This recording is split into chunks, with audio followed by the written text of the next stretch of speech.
11월 19일 목요일입니다. 목요일 새벽을 하나님께 올려드리겠습니다. 함께 사랑의 종소리 찬양 부르십니다.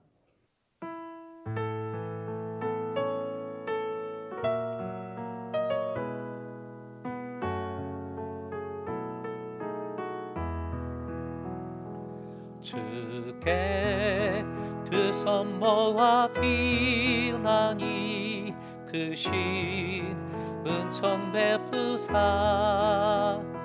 밝아오는 이 아침을 환히 비춰주소서.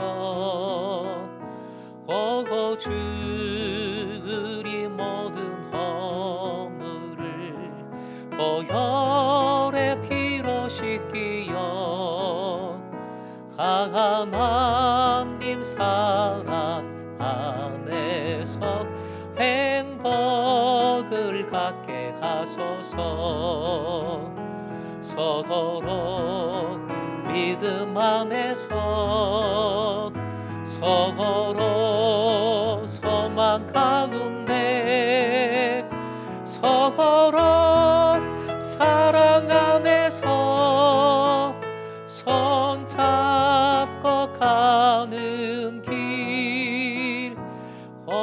주 사랑의 종소리가 사랑의 종소리가 이 시간 우리 모두를 감사하게 하여 주소서.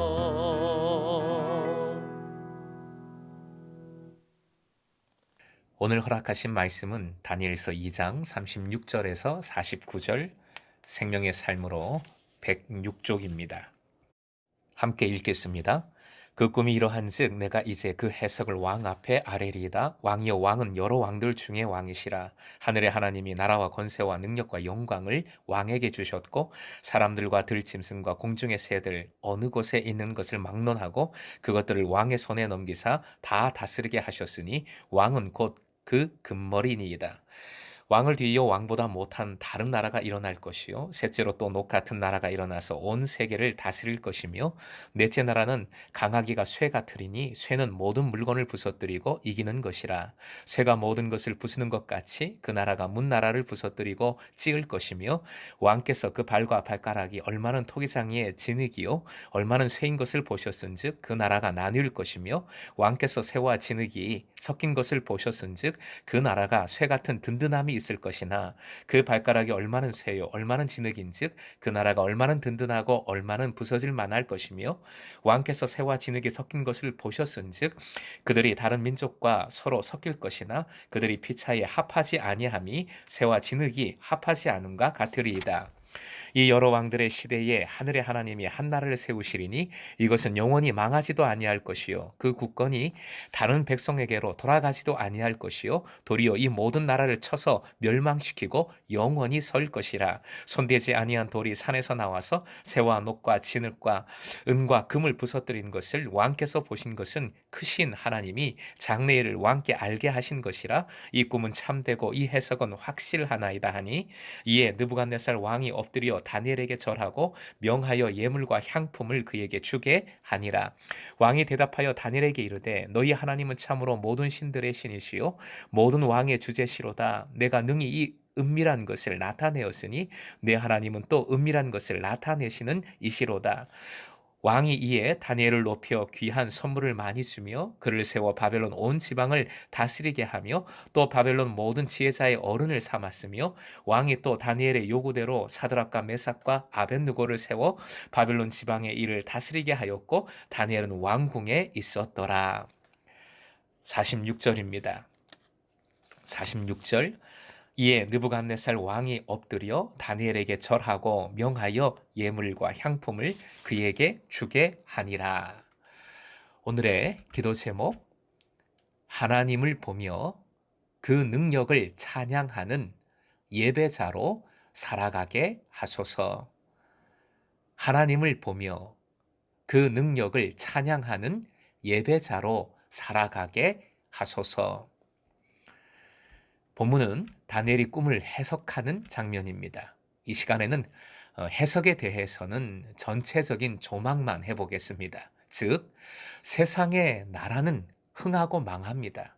이 모든 것이 하나님의 다스리심 안에 있습니다. 핵심은 본문의 44절, 45절이지요. 바로 하나님 나라에 관한 말씀입니다. 하나님께서 세우시는 하나님 나라는 영원하고 반드시 승리합니다. 이 시간에 집중하고자 하는 것은 해석을 듣고 난 바벨론 왕의 반응입니다. 46절 이하에 나오지요. 특별히 46절, 놀라운 일이 발생했습니다. 다니엘에게 아무런 질문도 하지 않은 채로 왕이 엎드려 다니엘에게 절을 합니다. 바벨론이라는 대제국의 왕이 일개 유대 포로에게 땅에 엎드려 경의를 표하는 믿지 못할 일이 일어난 겁니다. 이 시대에 왕이 신하에게 절하는 것은 일어날 수 없는 불가능한 일입니다. 그렇다면 바벨론 왕의 이 엎드려 절함은 어떤 의미일까요? 46절에 나오는 절하다라는 원어 동사는 문자적으로 예배하다라는 뜻입니다. 신을 향한, 하나님을 향한 경배를 묘사할 때 주로 사용되었지요. 왕이 다니엘에게 예물과 향품을 주었다고 했는데, 특히 예물은 밀가루와 기름, 유향으로 된 소제로 피가 없이 드려지는 제사의 제물을 뜻합니다.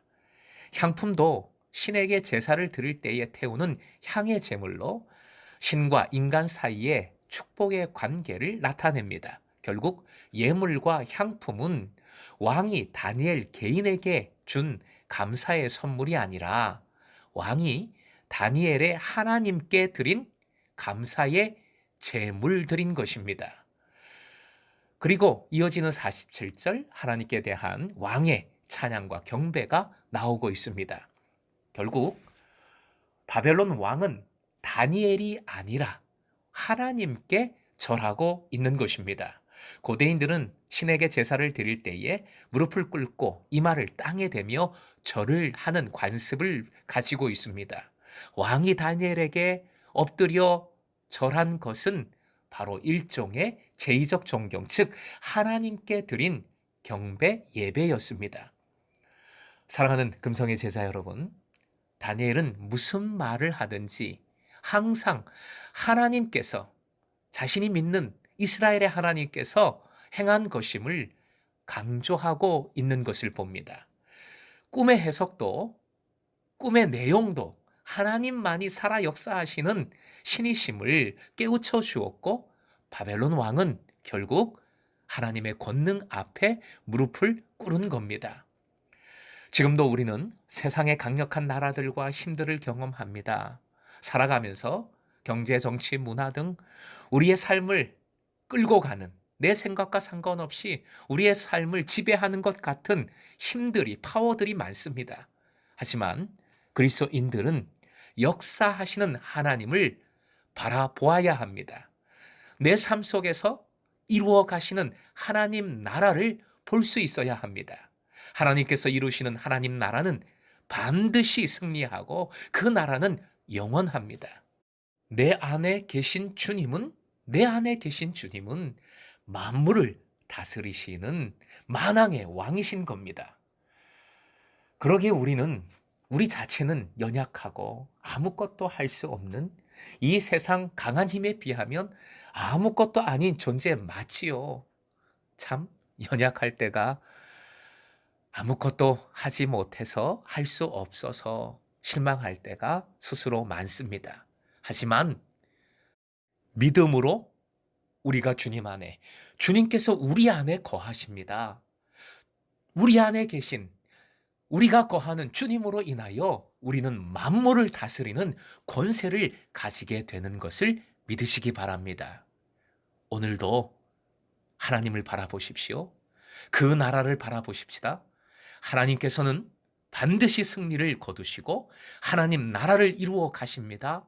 어떤 상황 속에서도 우리는 하나님의 무한한 능력과 영원한 하나님 나라를 바라볼 수 있는 안목을 가져야 합니다. 이 믿음으로 하나님만 섬기는 예배자로 굳건히 하나님 앞에 서시길 바랍니다. 오늘도 주님만을 찬양하며 예배함으로 하나님 나라의 영광을 드러내며 하나님의 권능을 덧입는 여러분 되시길 주님의 이름으로 축원드립니다.